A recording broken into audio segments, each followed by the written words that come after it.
We are back. This one strangely came to me in a dream. We're going to play around using Tipp-Ex as a sinker white. I'm really not sure how this experiment is going to go, but what I will say is this contains kerosene. So don't go popping bubbles with flames once you've applied this. But we're gonna try it neat, and we're gonna try a few dilutions just to see how it goes. So let's get mixing.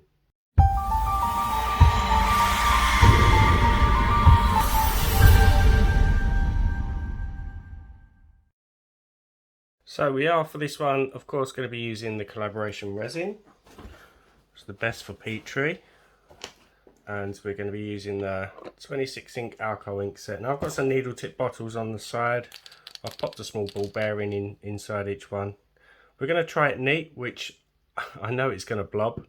Then we're going to go for maybe, I haven't worked out the exact ratios I'm going to go for, but I'm going to start with a dilution rate of 1 part Tipp-Ex, 1 part 99.9% isopropanol, and just blend it down as we move to the last bottle.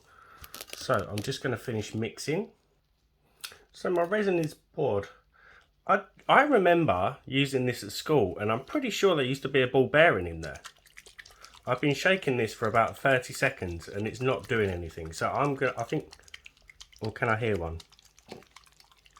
No, I can't. I'm going to put one in. That's better. And I'm pretty sure that used to be a brush as well, but now they've replaced it with a little bit of what looks like foam or sponge. So the first thing I'm going to do is just drop my inks to begin with. We can add the white afterwards. I'm not really worried about what colours I'm using either. I'm just going to drop them in, because after all, this is an experiment. I've even got a little bit of fluff in there. So that was the cerulean to begin with. I ran out of storage again. And I go over turquoise against that cerulean. Don't spray, it's spraying. Too much pressure.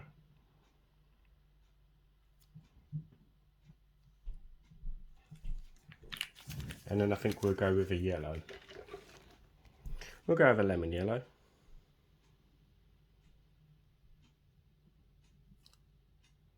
Again, I'm not dropping my inks in any particular way.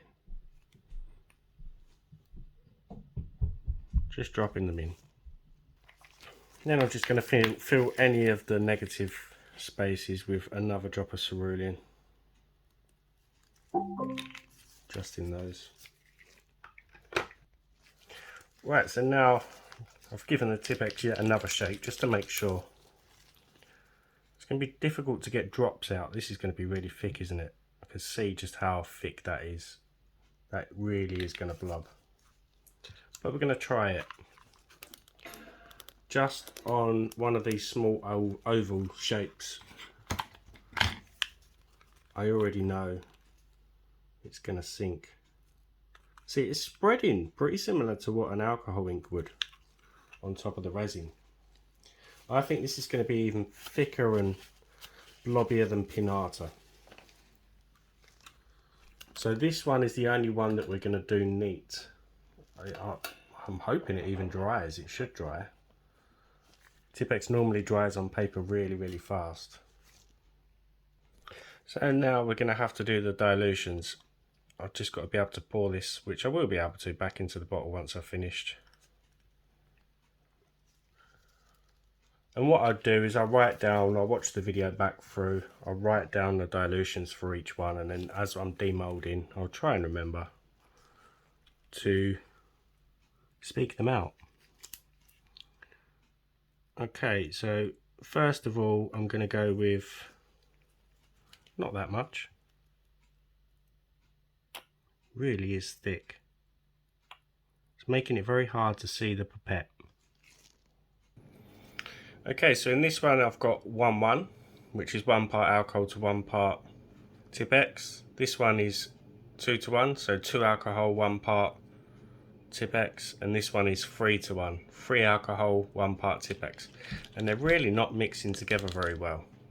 You can just see that kind of dusty look. So you never know. So I think the 3:1 is going to be very, very heavy still. I mean the 1:1, not the 3:1. Let's not confuse everybody, including myself. It's spreading pretty much the same as a sinker would. So we'll do these ones. That whole row is 1:1 ratio. And we'll do this row with the 2:1 ratio. You can already see there's a difference. Don't know what to expect. I think they're going to look quite cloudy. Not our usual sinking effect. And then these ones here we'll do with the 3:1. So we've got 1:1, 2:1, and then we'll do these 3:1, and that's the neat one.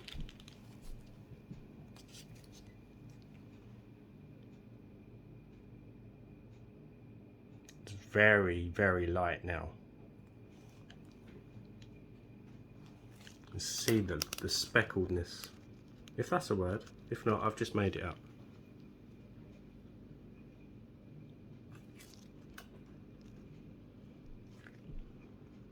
Might as well do that. I didn't have much resin left. Okay, we'll still come back and do our hour stir. I'll see you in a mo. So we're just coming up to the 1 hour mark. You can see that it's kind of spread around a bit. This one is going to be really difficult to stir because that, you can see it's done pretty much what Pinata does, but a bit more. So we're going to leave that one. But I'm just going to stir the others as we normally do. Out of all of them, from the backs, I have to say the 1:1s look better, but it's whether they're filmed or not. I can see some blobbing.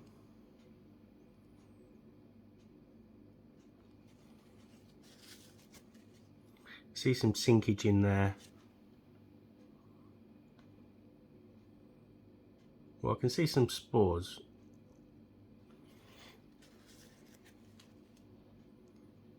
Yeah, you can see that film. Very similar to what Pinata does. Ugh, I think I'm going to have to leave them, because it's just going to pull everything out. But it'd be interesting to see if the texture is still there. These I don't see really anything in at all.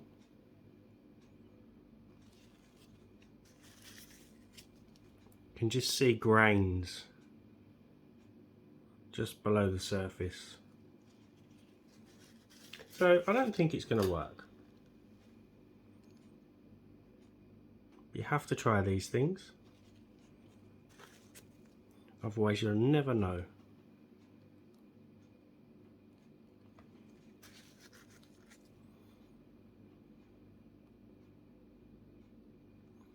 Okay, I can't really do anything with the others, which is a shame. So I'll see you for the demold. So it's time to see what's happened. We'll start with the one that we did the neat Tipp-Ex or correction fluid. Well, it hasn't done what I thought it would and blob. I think that's just because it was so thick. I think the alcohol probably helps the pigments to spread and then sink. And you can see I've added black to just a few of them just to try and change things up a bit. So this side was the 2:1 ratio. No, it wasn't. It was the 1:1. This was the 1:1. This was the 2:1, and these were the 3:1.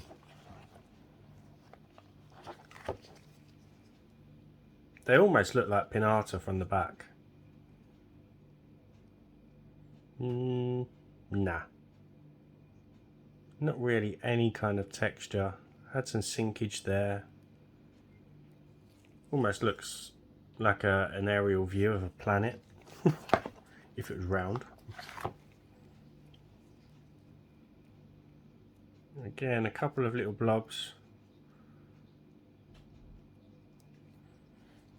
Not really what I expected.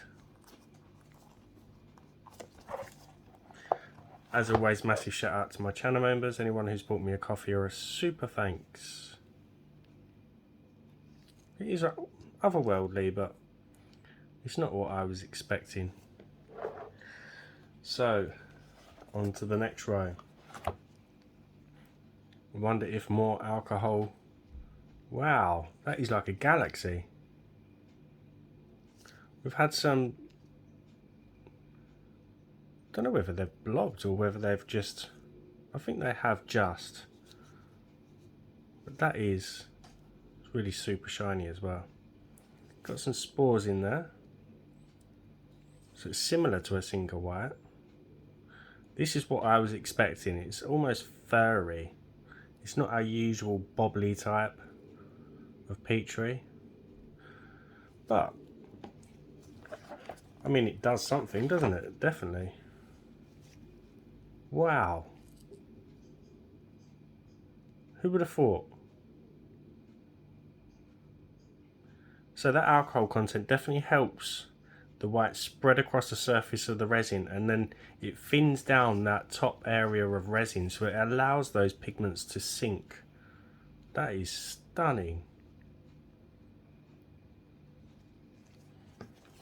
Wonder what this one looks like with the black. I think these are going to be the best ones. Wow, it's touched. It's still like really super cool. And we've got those spores similar to a heavy sinker white. So these were the 3-to-1. So there was more alcohol in them. They're very transparent. But even still, I wish I'd added a black to that one as well. It's very galaxy looking in a very different way to our usual work. Let's try the really small one. They're still a little bit soft, but they're okay for me to demold. It's touched a bit more on this one. It just goes to show you, dreams can come true. If you get a thought, you know, just a minor thought of trying something, just give it a try.